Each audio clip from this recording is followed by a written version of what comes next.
continue.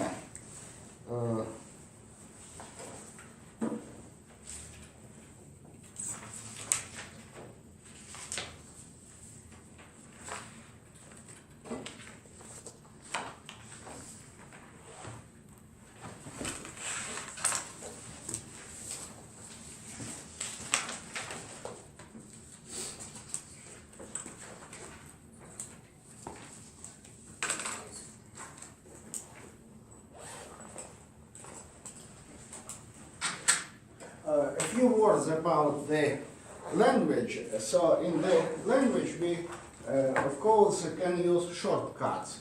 So some expressions which is repeatedly used, we can introduce some notation for this expression and use it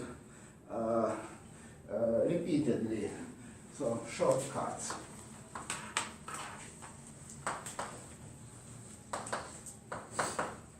The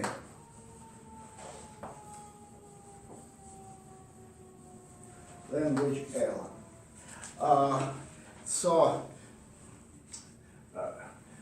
For example, A is a subset of B. What does it mean? We don't have this symbol subset among the symbols of L. So it is by definition the following, I would say, predicate. It is a property of A, so it is a predicate.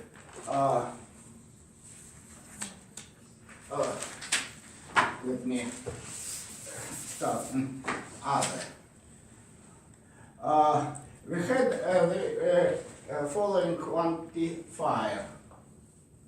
There exists X, inside some set mu such that some property alpha of X is true.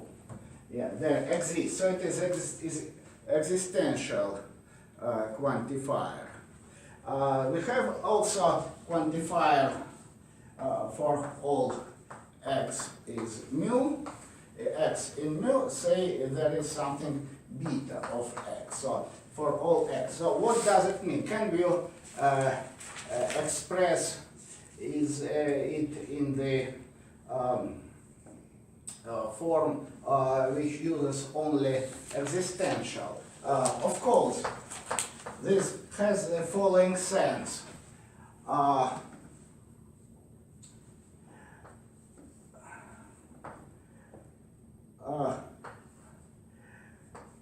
It is not true that there exists X is mu such that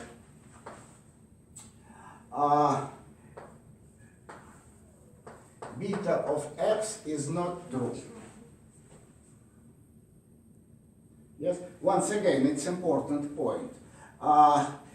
We say that for all X some property holds if it is not true that there exists X for which this property does not hold.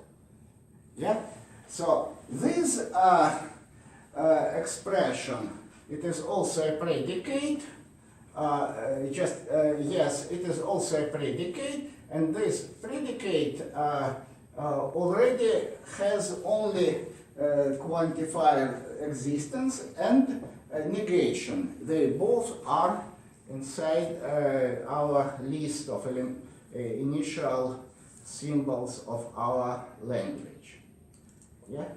So you said that you include the Rx in a new symbol. So you include the Rx as a new symbol? Because before you introduced the symbol only there exists. There but exists. Right now you create and now a new there one. is a definition of a new symbol. Okay. So it is the universal or quantifier for all X in this set, some property beta of X holds. Yes, it turns out that it can be expressed in terms of existential and negation. So here we have double negation. Yeah. Now A is subset of B.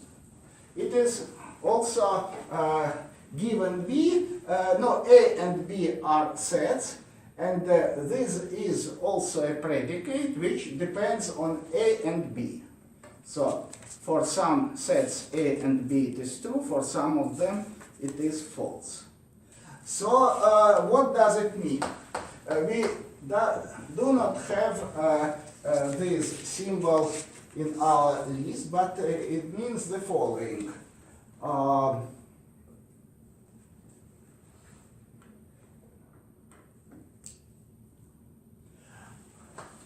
For all x in A,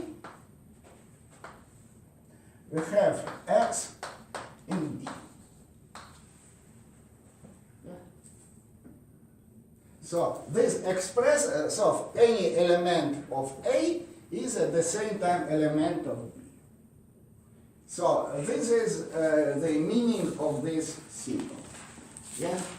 Now, what else?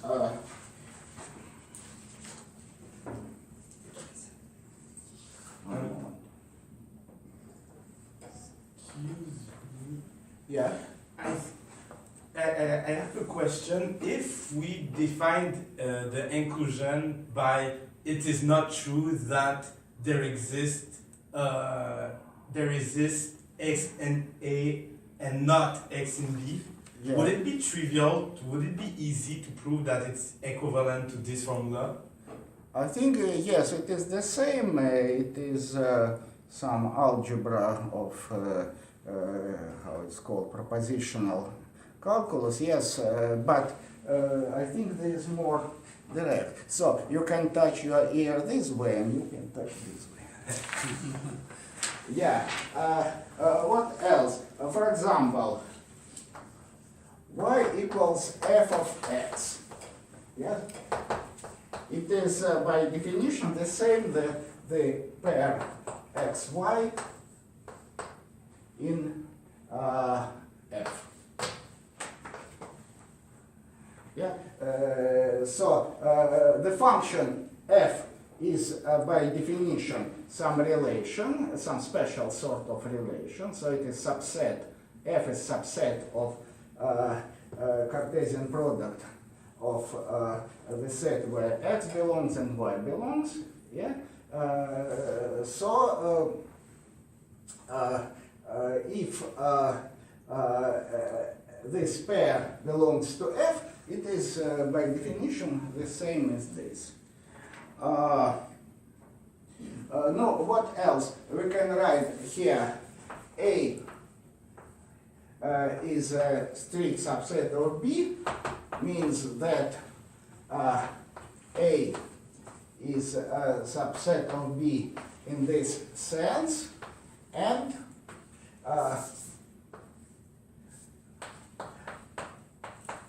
A is different from B. No, by the way,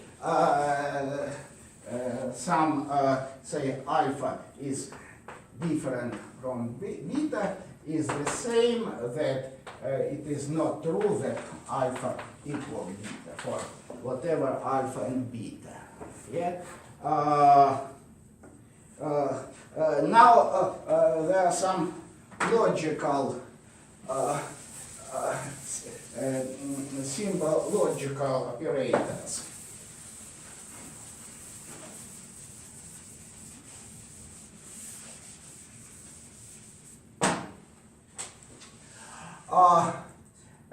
Say we have two formulas, alpha and beta.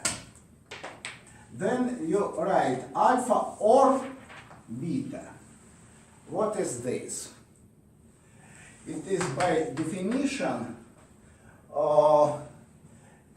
negation of not alpha and not beta.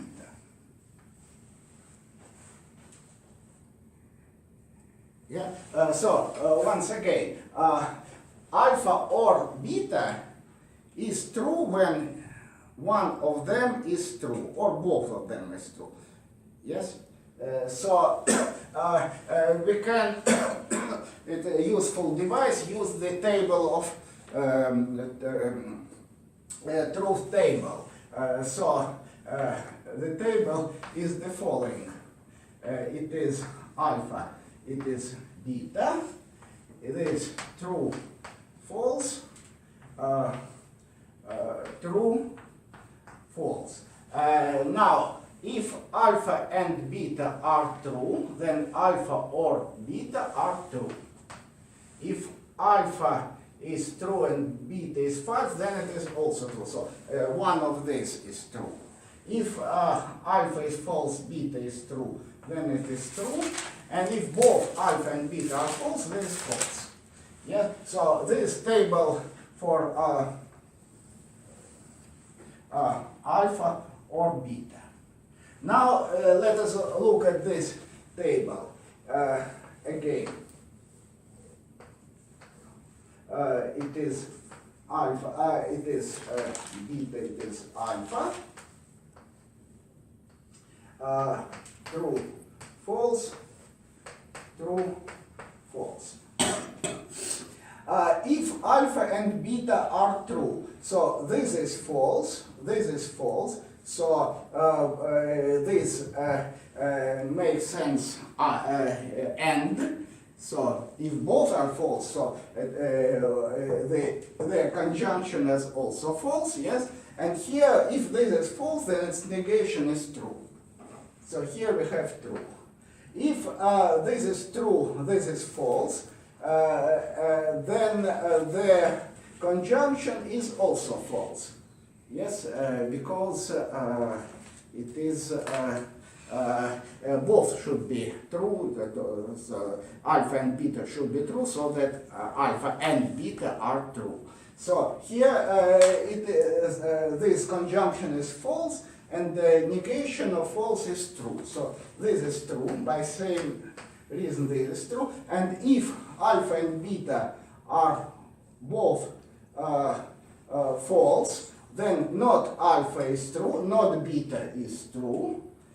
So they are both true, so all this is true. And now we take not true, which is false. Yeah? So this is false, yes, pure combinatory. So this is not alpha and not beta. Yeah? So if the truth tables are the same, then these two operations are the same. Yes? So I mean operations on the I would say informally the following.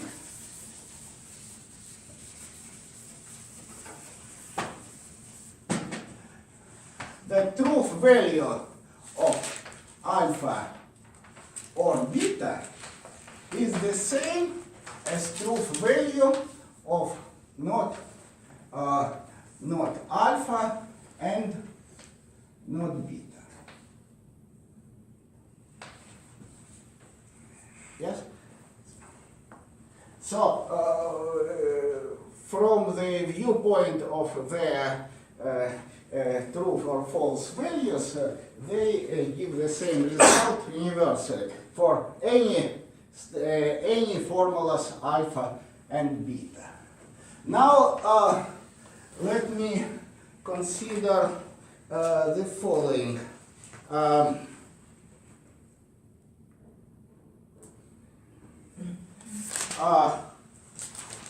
Alpha implies beta.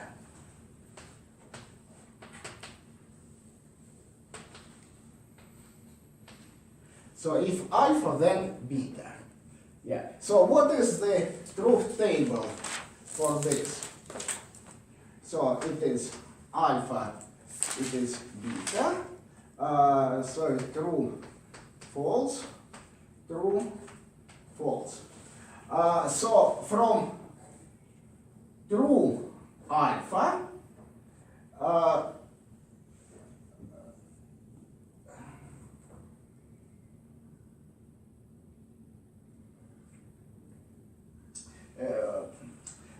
so implication. So if alpha is false, Yes, then there is a logical rule which was discovered by, I think, Duns Scott in 14th century, that if you have a false statement, then any other statement can be derived from it. Yes, so if you know that 1 equals 0, then you can logically derive that our Earth is, is flat and staying on 3 elephants, for example. Yes. So any statement can be derived from false. So here we have true, true. Now, if we have a true statement,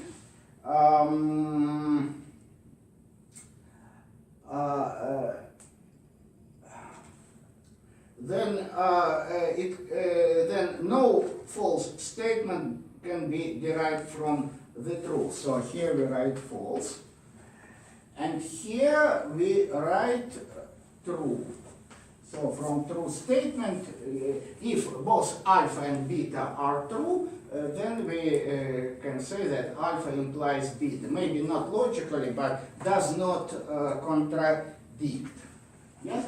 And how can you define this? Alpha implies beta. We define in the following by the following formula. It is not that alpha and not beta. Yeah? No, in fact, if alpha and beta are true, then not beta is false, so alpha and not beta is false, so negation of false is true. So here we have true. If alpha is true and beta is false, then not beta is true. True and true is true, and negation of true is false. So we have this. If alpha is false and beta is whatever, then alpha and not beta, whatever beta is, always false. And negation of false is true. So we have this and this. Yeah? So we have this definition. And the definition alpha is equivalent to beta. Now we can define it as follows. This means that alpha implies beta and beta implies alpha. So they equivalent. So this means that when alpha and beta are true, then we have that all this is true. If alpha and beta are both false, then it is also true. Yeah?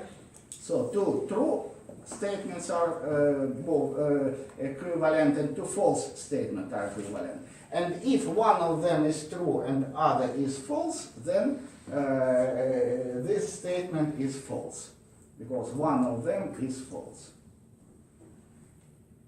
Yeah, so we have these shortcuts. No, they are elementary and have no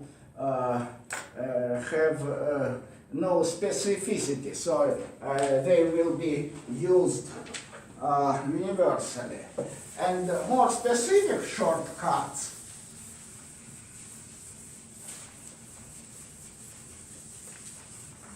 are, for example,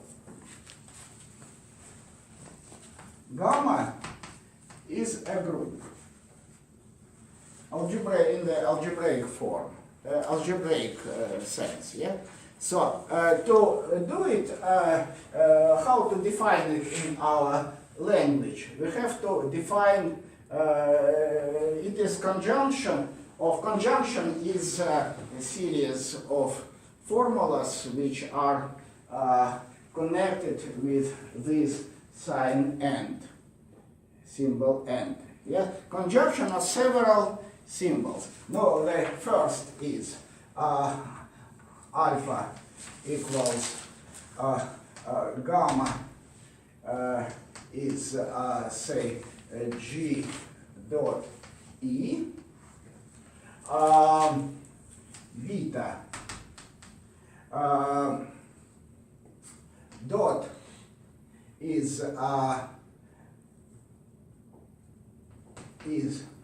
a function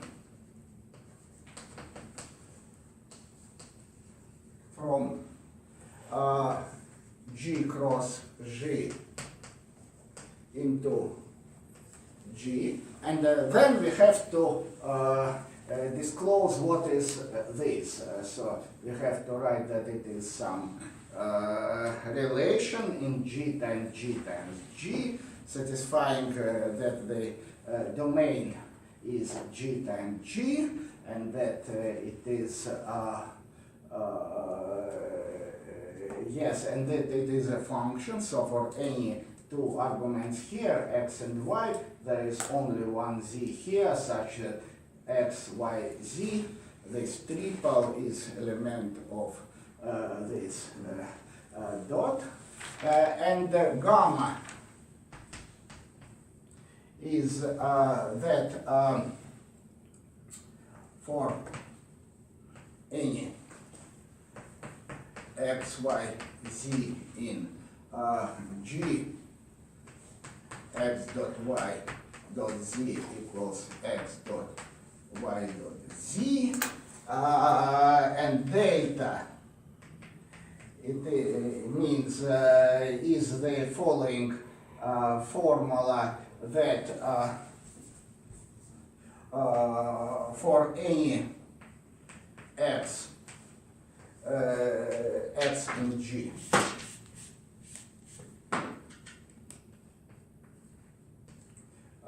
there exists y in G such that x dot y equals E. No, I think that's it. And now gamma, now the statement gamma is a group, is by definition alpha and beta and gamma small and delta. Yes? No, if we need more openness here, so we have to write, say, beta in the form of also conjunction of several statements. Okay, so this means, and then we develop all the mathematical language of more or less our, say, usual mathematical language. Its sentences and its formulas are formed from these elementary formulas by conjunctions or disjunctions, so with or and or with the theorems are formed with these implications or equivalents, and so on. So in the next steps, we use the previous shortcuts as building blocks. So we build these simple formulas from this given initial list of formulas, and then we'll combine these formulas to form more complex objects and more complex statements, and this way we grow the tree of mathematics. That's it. No, we'll have enough examples of this activity further, because we are developing first analysis and then non-standard analysis. Okay.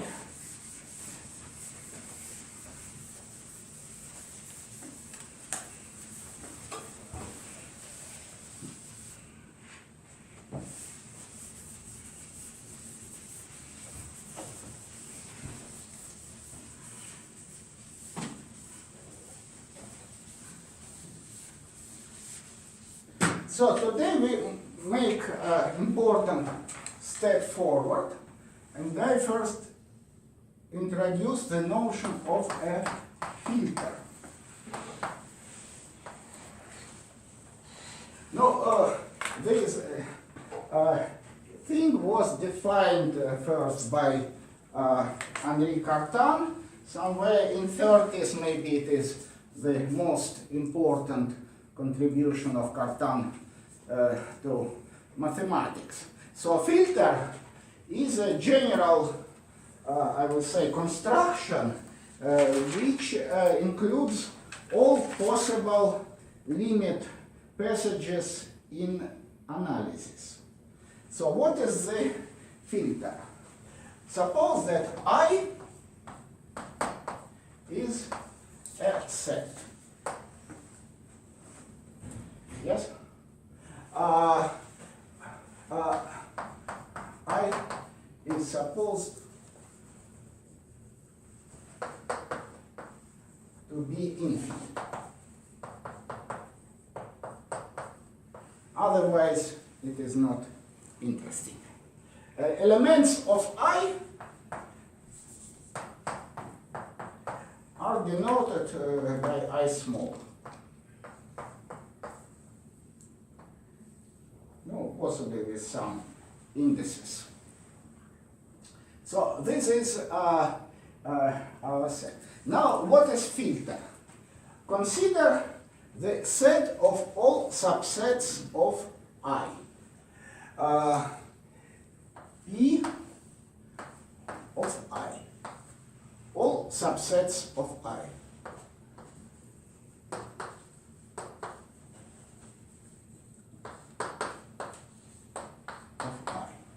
And consider some subset of P. F is a subset of P of I. And F is called a filter, so definition.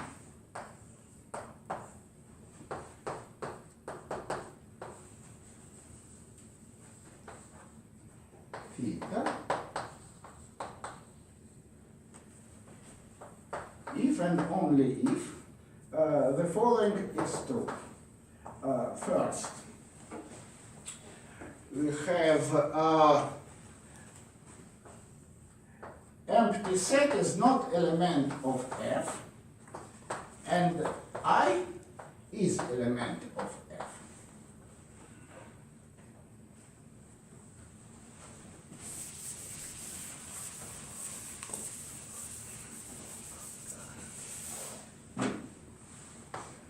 Second, if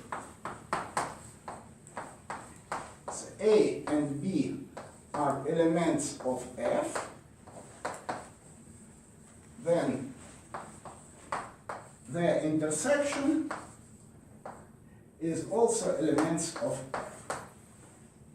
No, in particular, intersection is not empty, because the empty set is not element of F. Yeah? And third is that if A element of F and B is a larger set, B contains A, then B is also element of F. That's it. That's it. Very simple. So this is definition of a filter. Now, examples of a filter and why it is so important. It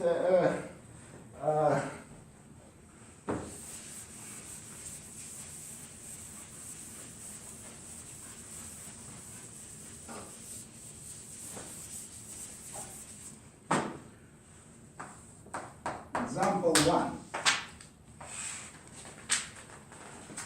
is I equals n. So it is the set of positive integers. Yes, please. Sorry, do we say that f is a filter of I, or with respect to I, or Filter over I. over I? Yes, so of course it assumes that we have this I. For different basic set we have unrelated filter. So I is n, and filter is the following. A element of filter if A contains this set n plus 1 and so on, so all the numbers more than n for some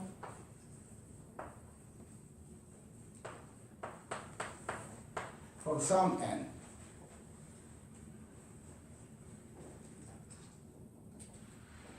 Now, clear that this is a filter because I, n itself is element of filter where n is 1, then you have I.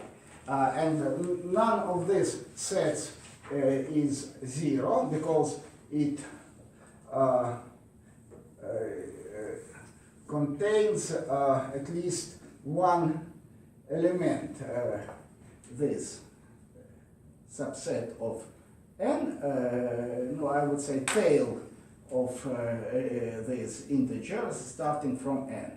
Yes, so at least one element is here, so there is no empty set here. Then if you take two elements like this, say you take B contains m plus 1 and so on, then A intersection with B contains P plus 1 and so on, where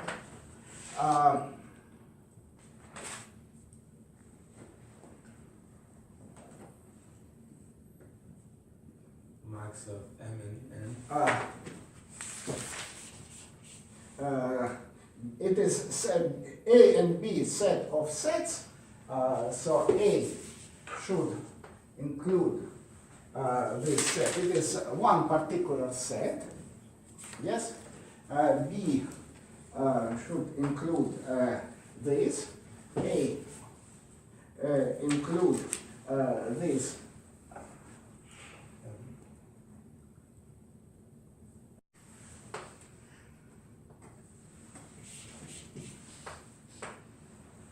Subset. Where P is maximum of Mn. Yes? So one set contains this tail, other set contains this tail, and their intersection contains the tail which starts later. Yeah, so, and if we have a set which contain a subset of A, a set such that A is its subset, then it keeps containing this, so it is also element of our filter. Yeah, so what can be done with this filter?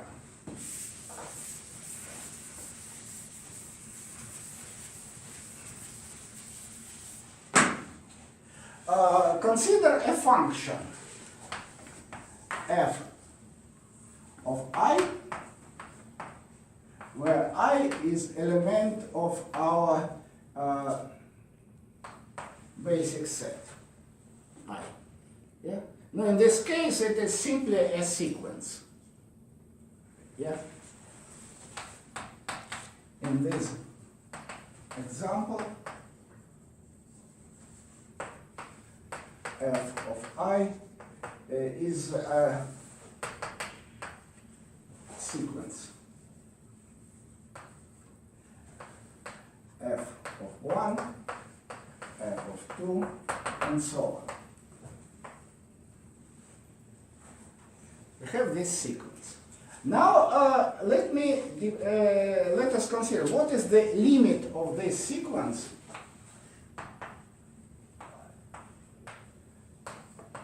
f of n.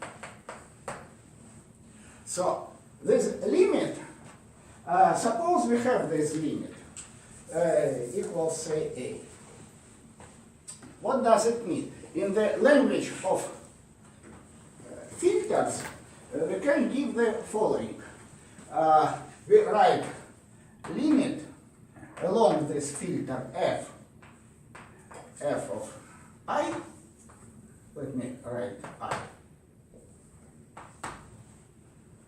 F of I is a if for any epsilon, no, for any positive epsilon,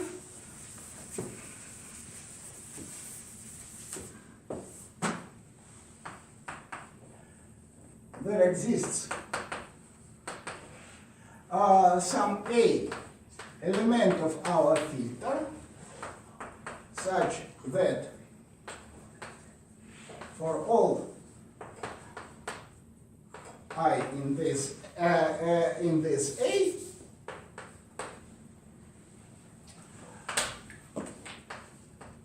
fi minus a small less than epsilon. So I assume that you keep in mind the standard definition of limit of a sequence. So what does it mean? If you take a standard definition, then you have that for n more than some n0, this holds. For I more than n0. Now let us take the following set A, 0. A0 equals n0, n0 plus 1, and so on. So it is the tail of n of the sequence of natural numbers starting from n0. If n0 is far enough, then on this set we have this inequality. So if n0 is large enough,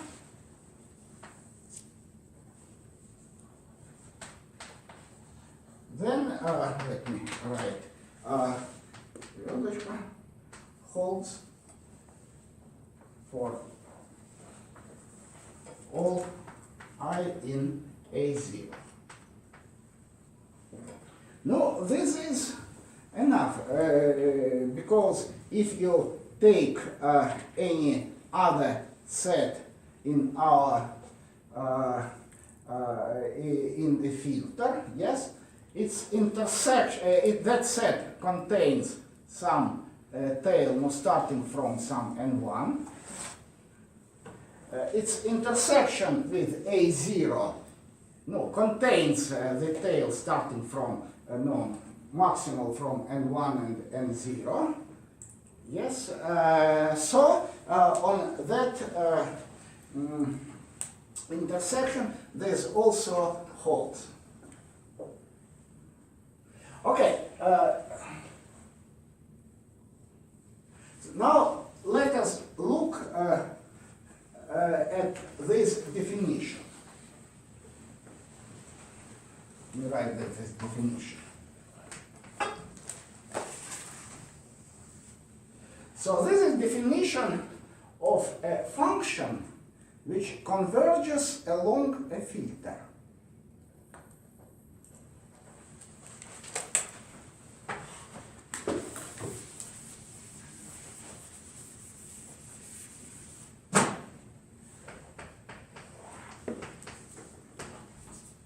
In this case,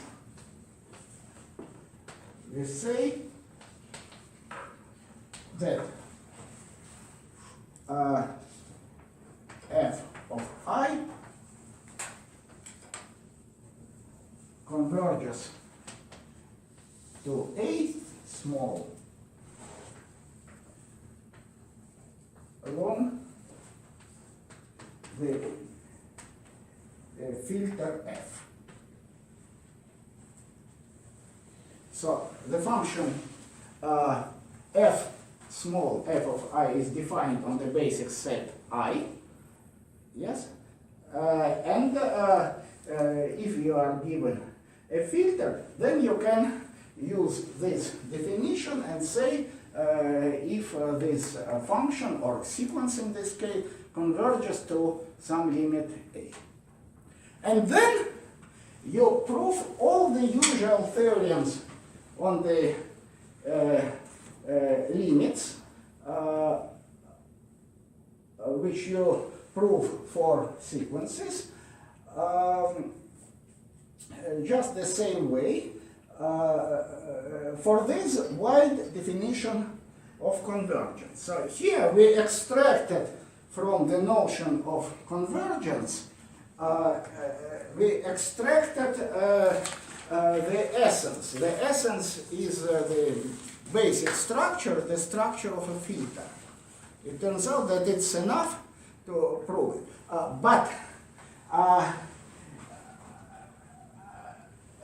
we can consider different examples of a basic set and a filter.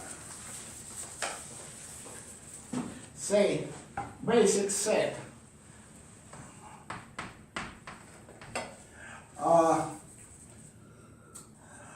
I is, say, R, and the filter is defined as follows.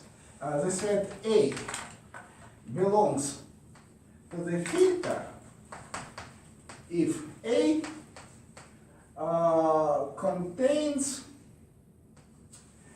a segment, say, minus A, for example, where A positive. Yes? So all sets which contain one of these segments. In this case, if you apply this definition of convergence along a filter, you will have the following. Yes, and you have a function f of x in R. It is a function. In this case, limit along f of x. Here, x is a point of the of the real line, and at the same time is an element of the basic set. Here, I is exactly R. Yes, equals this is the same as limit f of x when x goes to 0. So here we have other limit, and if you recall your experience when studying beginnings of calculus or analysis, you can recall that we started from limit of a sequence and proved several properties, and then we proceeded to limit of a function and proved the same properties, yes, which proved it again, yes, and in fact we did one and the same work twice because the proof in both cases are equivalent. So it is much better to prove these properties. No, which properties? So if limit exists, then it is unique. Limit, say, of a positive function is non-negative. Limit of sum of two functions is the sum of limits, and so on. So how to pass to limit in inequalities. So if f more than g, then limit of f is more or equal than limit of g. And maybe a few other properties which are they are proved, I would say, not their proofs are not identical, but I would say isomorphic. And both are, in fact, particular cases of general properties of convergence along a filter. Now let me give the last example.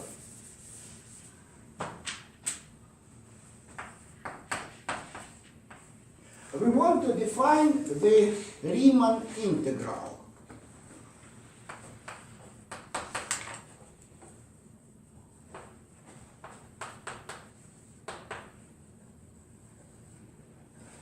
Integral from a to b fx dx. Yes, let's call it j equal this integral, where f is a given function. What is the filter in this case? So in this case, I is a union of I in I. Yes, what is I? I is a finite set of points between A and B. X0, x1, xn, such that xk less than b. No, we assume that they are written in the growing order. And then we define the filter. Filter f. A, which is a subset of I. So it is some set of such finite sets. Yes. A belongs to filter f if and only if A contains some set like this at 0 xn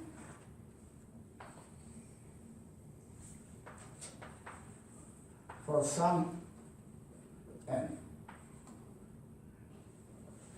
So we fix this finite set, yes, and consider all other sets which contain this finite set. Yeah? So it is a trickier situation.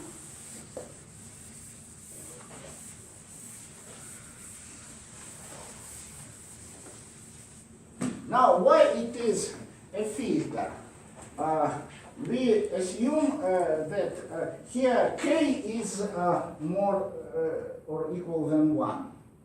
Yes? So at least one element is in A, namely this particular finite set. Yes? Second, all I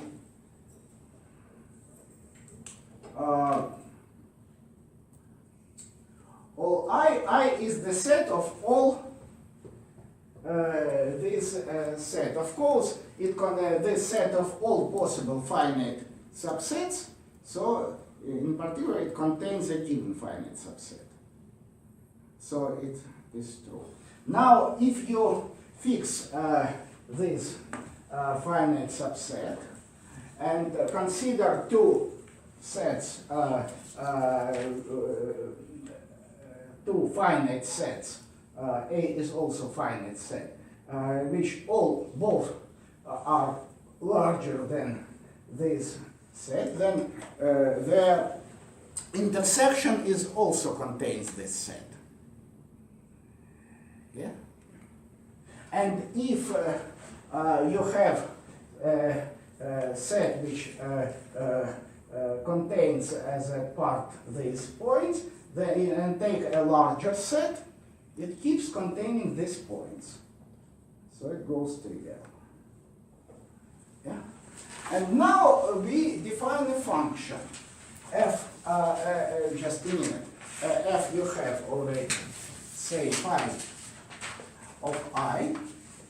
So I is x0 to xn for some n. Yeah? Equals sum f xk, xk plus 1 minus xk. K from 0 to n minus 1. So it is Riemann integral sum.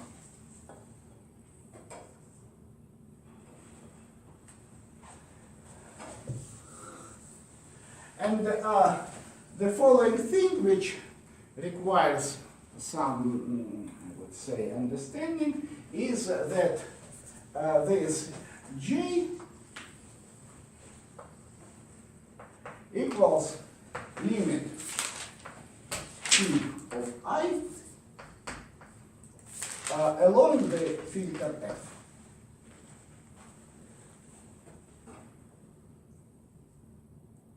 If you disclose all the definitions, then you have the usual definition. But here,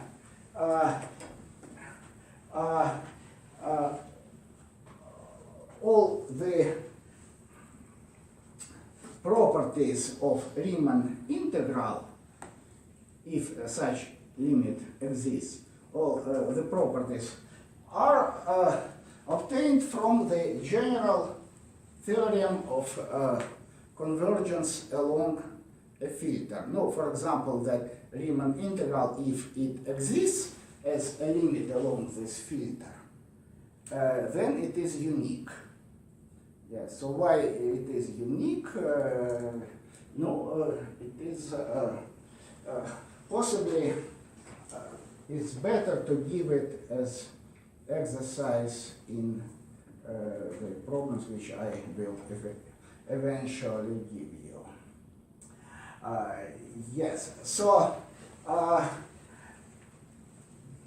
when I studied analysis, our lecturer really explained first the filter, explained the general theorems about convergence along the filter, and then he derived all particular cases of convergence, like convergence of a sigma, convergence of a function, convergence of Riemann integral sum, convergence of Lebesgue integral sums, and some other things, and they were all derived from the general theorems on convergence along the filter. So he spent first a lecture to explain the filters and then used liberally its result for numerous other situations. So it is really done not only in mathematical practice but also in mathematical teaching. So this is about the filters. And now I want to keep closer to our topic of non-standard analysis and go further to the thing called ultrafilters. So it is, on one hand, it is one step higher. On the other hand, it is, in fact, not very much related to filters. So ultrafilters, on one hand, it is filter. On the other hand, its properties are it has some additional properties which are even more important. So, this I promised to give you problems about filters just to get a little accustomed to these sort of things, please. Just to be sure, our last filter here, is basically we have I is equal to the set of all finite subsets of Yes. our interval. Set of all finite subsets of So then here we have an element would be not our filter. The filter F is like our subsets of that I, right? filter. Yes, filter is a set of set of some subsets of the set of finite sets. Yeah. So if we have that, then how can, like, if we have A is a set, it's A itself, our element in our filter, wouldn't be a finite subset, right? It would be a set of finite subsets. Yeah. So would it include the finite subsets up there? A can be just a minute. A can include can consist of just one finite subset. Yes.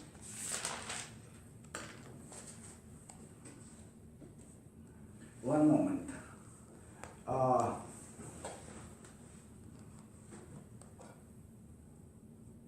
No, A is, I'm sorry, A are just finite subsets. So A itself is a finite A subset. itself is a finite subset. Yes, and now, Like a finite subset of finite subsets. no, it is just finite subset. So our filter contains, like an element of our filter would be a finite subset.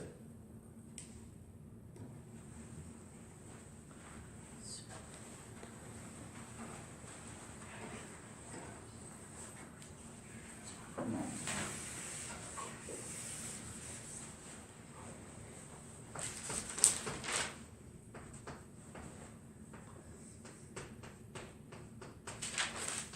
You're right. I'm wrong. So, element of our basic set is just real number between A and B. The sets of filter are finite subsets. And now everything is correct.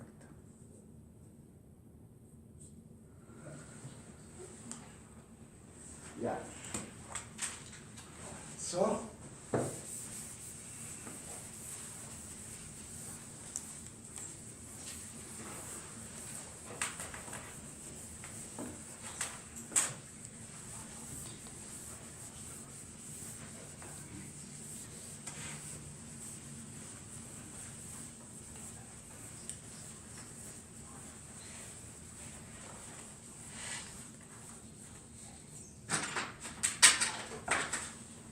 next is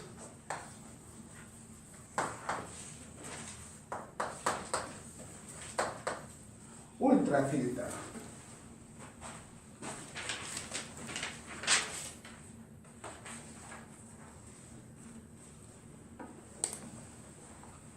So suppose we have I, it is the set of some element,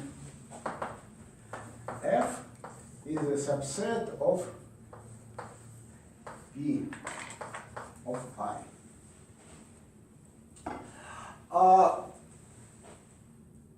F, we can consider, so F is some subset of P of I. Suppose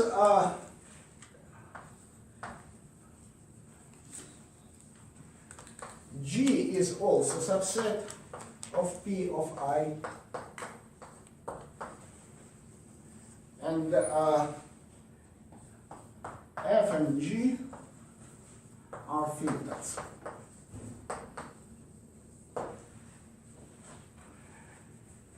Now it can happen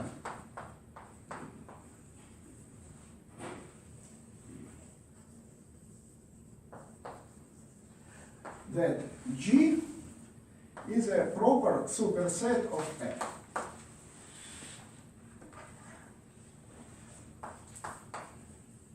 Then G is extension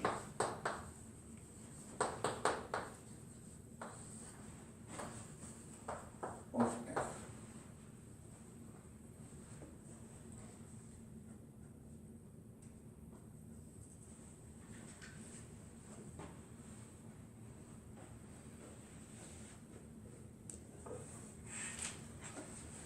And now a filter F is called ultrafilter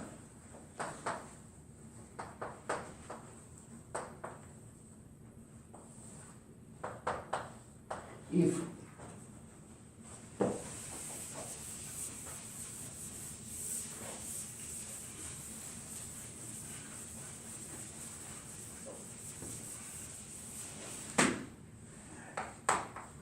it has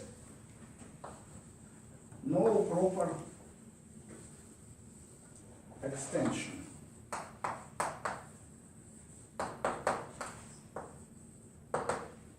This means if G is more than F and G is a filter,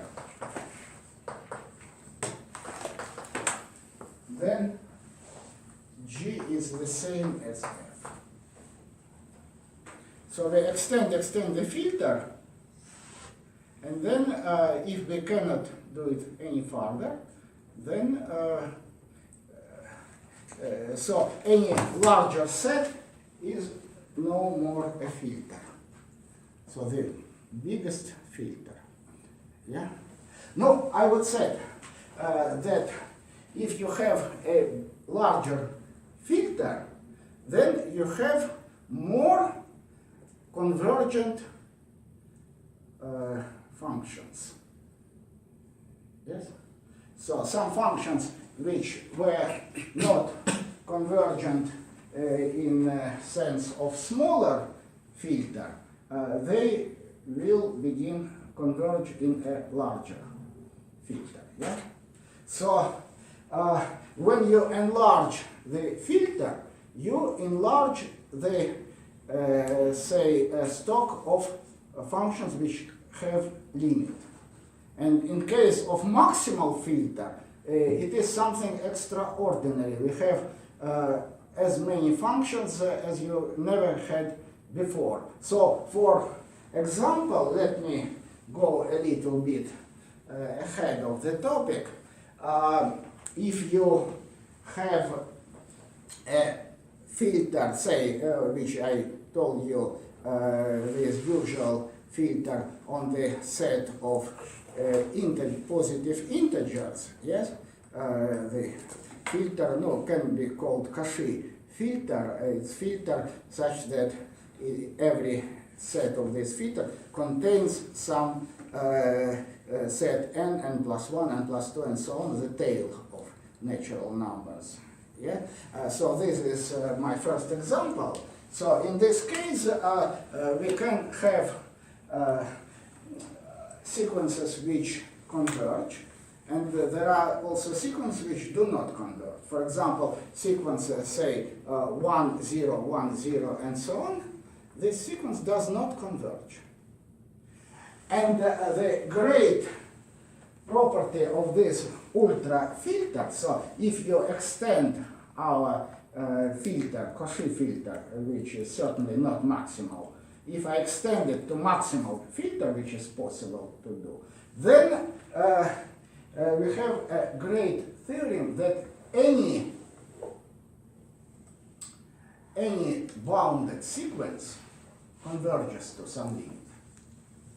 Yes, it is so and trailing so great that this limit was named the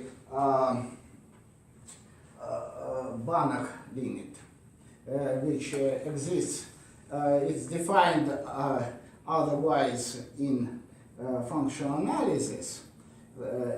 Yes, and it's derived with other tools, but if you go in depth how it is done, it is done approximately the same way. So in the remaining 5 minutes, I will explain the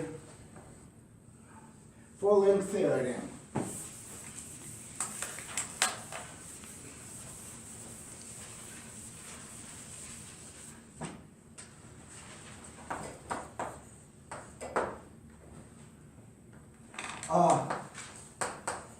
For any I and any filter F on I, there exists an ultrafilter F containing F0. I did not say that it is unique. It is not generally not unique, but there exists. So we have ultrafilter. So proof.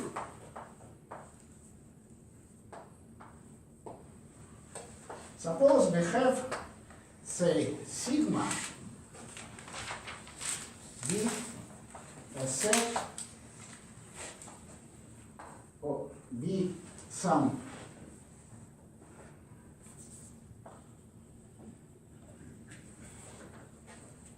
of subset of some set T of a set T. Suppose we have some family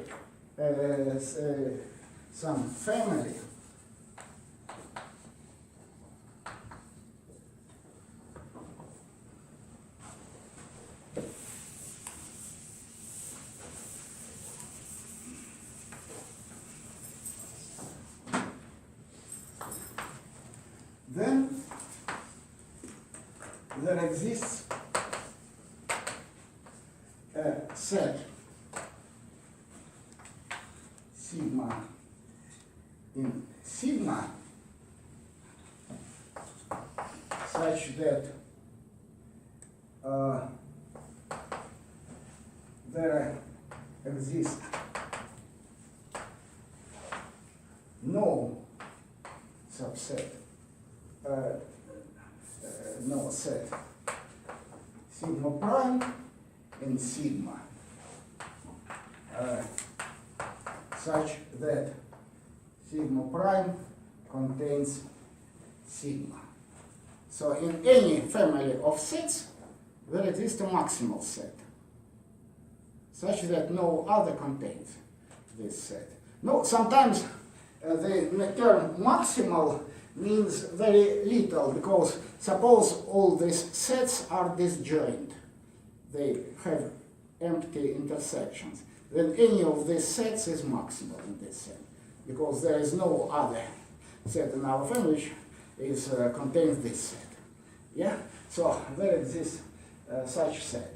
Now in our case, sigma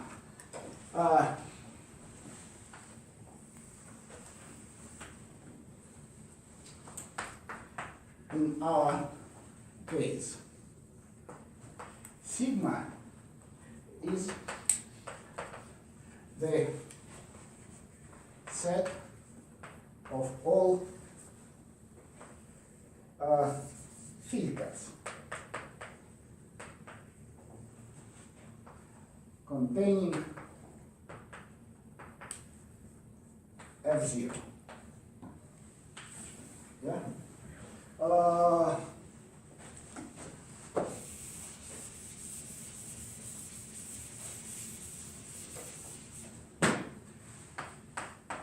is P of I. So any filter, its elements are some elements of this P of I. Yeah. So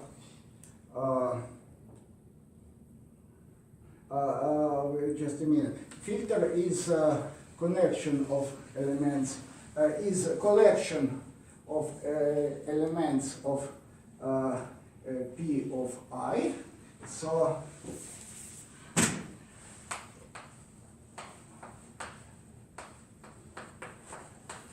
this. Yes. So this is T, and so if we take let's call it lemma.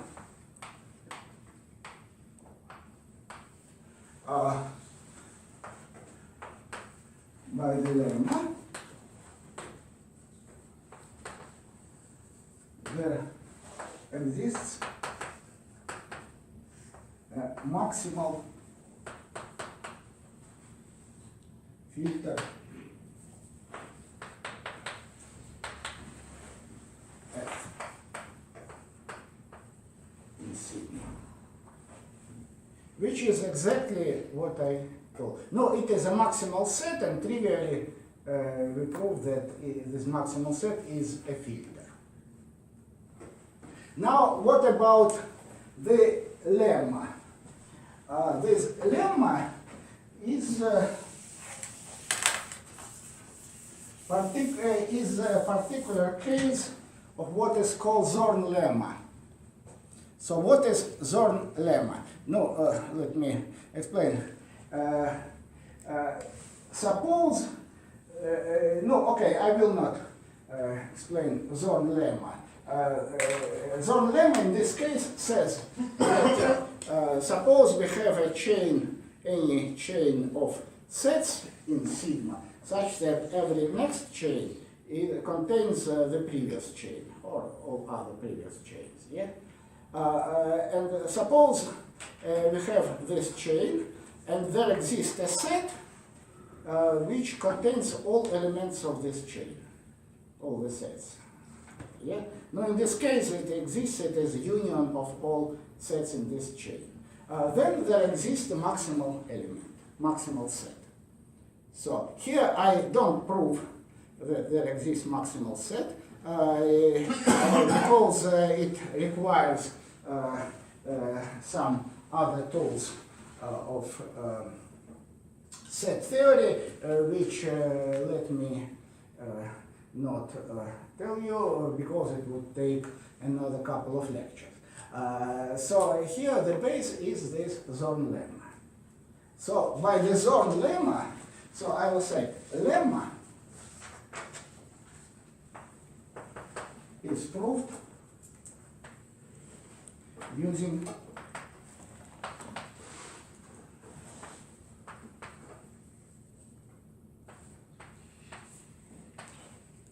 Zorn lemma. Okay, so interested students can look themselves what is Zorn lemma. That's it. So for now, and so here I prove that such maximal ultrafilter exists, and certainly it can be non-unique. There can be more, can be infinitely many such maximal filters, and it has some, I would say, miraculous properties which make ultrafilters infinitely powerful tool in our construction, not only in non-standard analysis, but in functional analysis and many problems of it. So next time we will discuss the miraculous properties of ultrafilter. Okay.